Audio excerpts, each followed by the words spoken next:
Hello there! This is an astrological forecast for Virgo for December of 2010. And this also applies if you have a Virgo ascendant.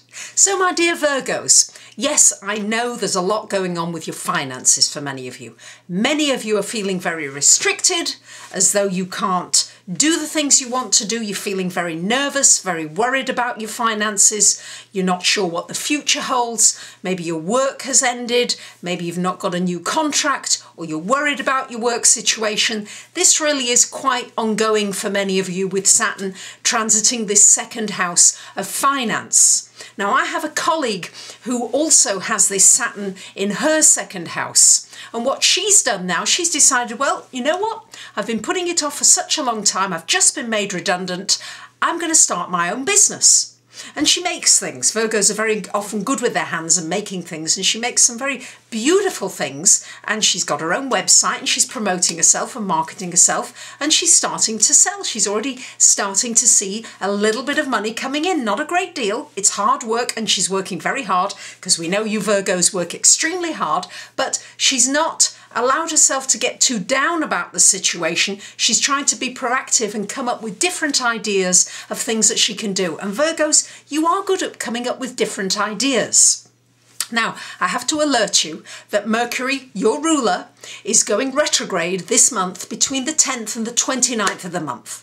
So it is going to affect your thinking processes in some ways, but very good for you Virgos, because you are a little more reflective than Geminis, who also rule by Mercury. And this will be a good time for you to reflect on what's gone on maybe this whole year, to look back on the year, to see what you've accomplished, to see what you would like to accomplish, to research maybe where you'd like to go for the future. All these things will come under focus during this retrograde for you. It's also not a good time to make unexpected trips during this retrograde if you can help it. But if you do that, just be prepared for some minor disruptions. You may get delayed, you may end up in a different place. Just try to go with the flow a little bit more. Virgos, for the most part, you're mutable. You are able to go with the flow some of the time. Remember to back up your hard drive. Remember not to spend huge amounts of money on buying very beautiful gifts during this Mercury retrograde, because you might have buyer's remorse when it goes direct after the 29th, when you find everything in the sales at half the price or less than what you paid for it. We've got Venus in your third house. So Virgos, good time for socialising, good time for getting out and about, meeting people in your community, people around you, your neighbours, whatever it is, but a lovely time to meet with people, have a coffee, have a tea, have a meal, have a dinner, whatever it is, but to share with people around you and to enjoy it. Venus should mean that it's pleasurable and you're enjoying that. We've got a lot happening for you this month, Virgos, in your home. Great deal happening with your home, your family, your roots, the people around you, your security. Some of you are feeling as though you need to break out. Some of you may feel as though you want to move home. All this is coming under sharp focus this month, and you're going to be thinking about it a great deal because Mercury is there. I would suggest that you don't sign a contract to buy something or a lease to rent something if you can possibly help it during this period. Maybe research it during this period, but actually take the action once it's gone direct again and you can see more clearly, because you might just miss something out during this Mercury retrograde.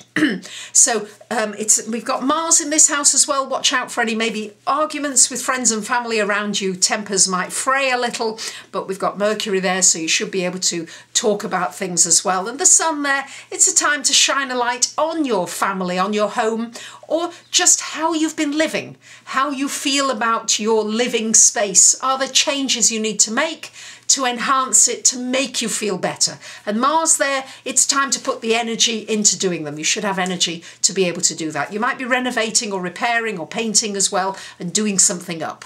This as well could happen during these transits. We've got a lot going on in your fifth house, Virgos. So it's very much a time to be a bit more childlike, a little bit more playful, to work more with your creativity. Many of you have got good writing ability, to work with that more, to maybe start writing that book you've been putting off, publishing that play, writing the play, acting in the theatre, being in the musical, performing some music, writing some music.